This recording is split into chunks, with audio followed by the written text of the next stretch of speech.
This is Autoline Daily, reporting on all aspects of the global automotive industry. The federal investigation into corruption at the UAW just snagged Joe Ashton, a former vice president of the union. The Detroit News reports that Ashton is accused of participating in a kickback and bribery scheme involving nearly $2 million. Ashton once sat on the board of directors at General Motors, representing the Viva Trust Fund, which handled health benefits for UAW retirees. At one point, the Viva Fund had over 260 million shares of GM stock. But Ashton resigned from the board 2 years ago when the federal investigation into the union began. That investigation has caught union leaders at FCA and GM, and investigators are also looking into whether union officials at Ford were involved. Ferrari set a goal to increase its revenue from $3.4 billion in 2017 to $5 billion by 2022. And one way it will do that is by introducing more new models. Chairman John Elkann says the company will expand its lineup of Grand Touring cars, one of which is expected to be shown in November. Currently, about 32% of Ferrari sales are GT-type cars, but by 2020, Ferrari says they could make up 40% of sales. In NASCAR racing news, Denny Hamlin powered his Toyota Camry to win at the Bristol Motor Speedway. Will Power ended up winning the rain-shortened IndyCar race at Pocono in his Penske Chevrolet, and in NHRA, Leah Pritchett ran 321.04 miles per hour in her Mopar Dodge to win the top fuel category at the Brainerd International Raceway in Minnesota.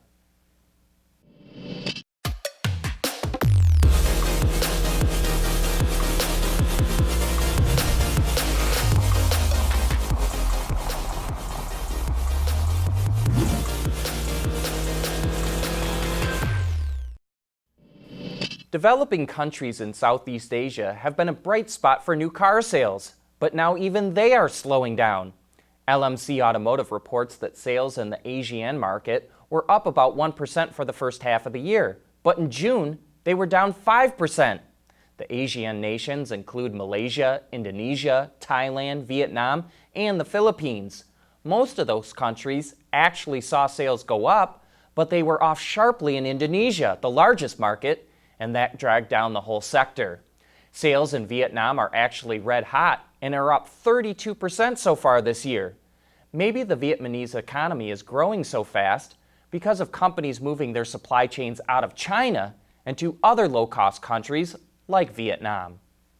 Electric ride-sharing scooters are left scattered all over the towns where they're used, and fleet operators often have to pay people to pick them up and bring them back for charging. But China's Segway-Ninebot is coming out with a new scooter that will drive itself to a charging station. The AI-driven scooters are controlled remotely from the cloud, and reports say the company has already seen interest from Lyft and Uber. Testing will start next month, and they should be out in the first quarter of 2020. But the new scooters aren't cheap. They'll sell for a little over $1,400, which compares to $100 to $300 for the company's more traditional scooters. Autoline Daily is brought to you by Bridgestone Tires. Your journey, our passion.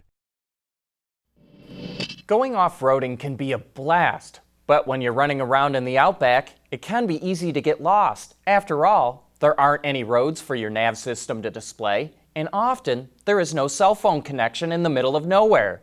That's why several off-road machines use a nav system that follows your off-road driving and leaves what they call breadcrumbs on the screen. So when you're done driving, all you have to do is follow the breadcrumbs back to where you started. Now the European version of the Ford Ranger Raptor has the breadcrumb feature. The giant automotive supplier Continental is taking some of its automotive technology onto the farm as part of a movement called smart farming. That's the digitalization of farming, using drones and autonomous robots to monitor fields and crops. The robots can even be used for planting, weeding, and fertilizing.